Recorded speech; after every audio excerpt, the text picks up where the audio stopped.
Well, it's October and these are my pickups.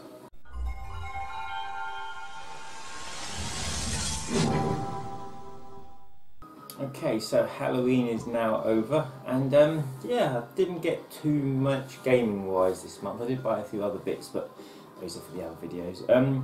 We'll start off with a digital pickup. Microsoft had their Halloween horror game sales last week. I did buy Soma, a game I've been looking forward to playing for many years, considering I actually bought it when it originally came out on the PS4.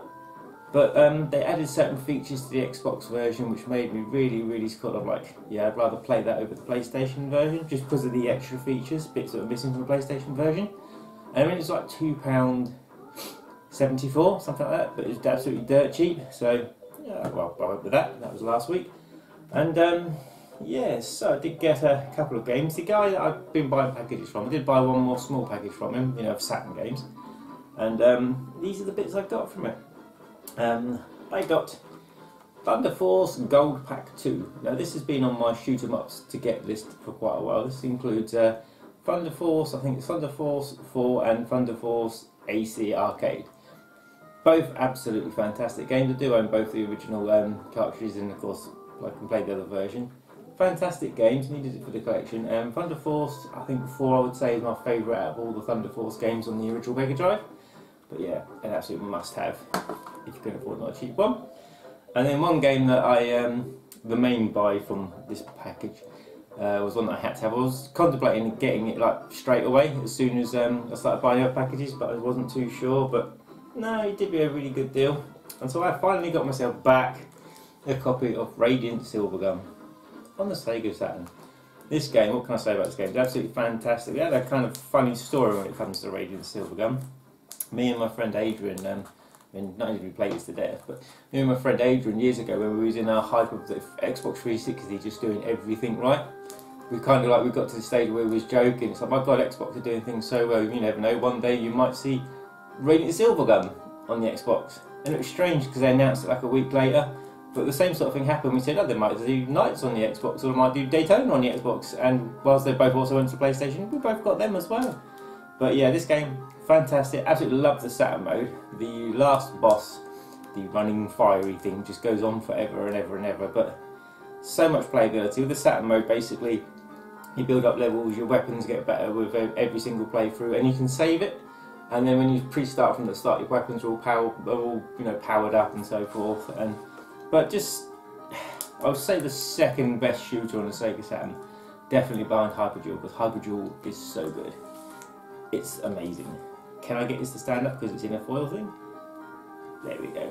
And so I purchased them too, and as always he says it's time for free stuff, Cliff.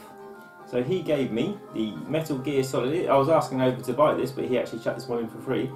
The Metal Gear Solid, the Legacy Collection on the PlayStation 3. And it's the American version, but as we all know, the PlayStation 3 is 99.99% region free. And so I was really chuffed because I've been wanting to get this for a while. This one, actually, as it comes, it's a slipcase. It's factory sealed. The dude never opened it.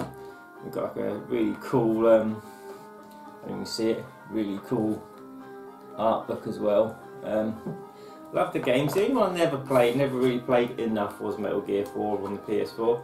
And PS3, sorry, and it's quite funny that I picked it up a few weeks back and now I've picked it up in this collection. And also, because he gave me that as a freebie, he also gave me this as a freebie. The Metal Gear Solid 4 Guns of the Patriots Technical Espionage Action, and it's upside down. Player's Guide. Yeah, this is mad. This is so thorough, this thing. And so the one I hadn't played enough, which is number 4, this has got everything. Which gameplay wise shouldn't be very much, because we all know that Metal Gear 4 is just a little bit of cutscenes. Yeah. Went into. Let's see. Don't want to hide my cup of tea now. We all know how important cups of tea are. Went into CEX, and they actually had a decent price on the game I wanted to pick up for a while. My daughter's played this to death, but whilst I still haven't yet finished the second one, I will go back to it because I've got them on the HD collection on the Xbox One. I picked up Shenmue 3 on the PlayStation 4. Yeah, it says no DLC. So I am looking forward to playing this, but I definitely want to play through Shenmue 1 and 2 on the original Xbox before I get around to playing it. But yeah, so Shenmue 3, I know it continues the story, it doesn't finish it. It was crowd-funded, if I remember. It's basically via Shenmue that I got to see Adam Korolik's channel, and his channel is absolutely fantastic. Definitely worth a watch. I mean, that guy is really, he tirelessly works, he tirelessly travels all over the world, and he shows you how to repair and restore consoles. Top bloke. And my last two pickups of the month are, I went actually able to go outside, which was last week, which is not a funny situation, because back in the UK now, we're officially back into lockdown for the next supposedly 4 weeks, but we all know it's going to be a lot longer. But I went in to see Mantis at Folkestone Gaming. Now, I haven't been there since my last visit there would have been when me, Troy, and we took our kids out over to there, and that would have been, I don't even know if it was this year, to be honest. It might have been like January, but I can't be sure. We had a good long chat with the guy. He's a really awesome guy, and if you're in the Folkestone area and you ever got stuff to sell or anything, go to him. He will give you more than CEX. He is a really top guy, and he's accommodating, he's brilliant. I just wished I would have took the camera so I could have done a tour of the shop for you, because he has got quite a few nice bits in. But he only had 2 bits for me personally on the day. He did have another bit. He had the Grinch on the Dreamcast, but it was missing the instructions, so OCD means I can't buy it. Oh my god. So yeah, so I picked up 2 Xbox original games, and they are both on the backwards compatibility list. They are Full Spectrum Warrior and Full Spectrum Warrior 10 Hammers. I've never played these. I've seen the trailer, but I knew they was on backwards compatibility. But this was £1 and this was 75p. And I'm sure they're like strategy. I could be totally wrong if they're like strategy XCOM sort of games or not. I remember seeing Adrian put one on, but I don't think I ever watched him play it. But yeah, I had to pick them both up. So 1 and 2 backwards compatible.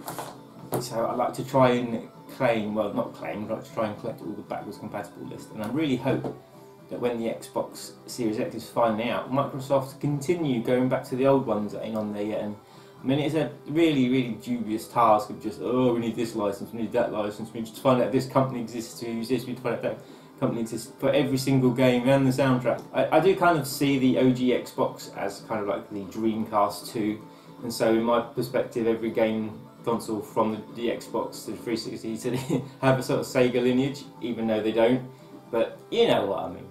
And yeah, so there's my last 2 pickups. So I have a few questions for you guys before I decide to say goodbye to the short pickups this month. My first question is simple. Why do you collect? What is the reason you collect? Do you collect because you like the nostalgia of playing games? Do you collect because I want, yeah, I got that on the shelf? Be honest, I've got loads of stuff like that on the shelf. Or do you collect because you just want to finally buy the games your mum and dad wouldn't buy you when you was a kid and play them? For me, to be honest, it's kind of like, it was a bit of both, but now it's as I'm getting on and I'm realising I'm not going to live to the age of 7,000 years old to play all my games, kind of refining what I want.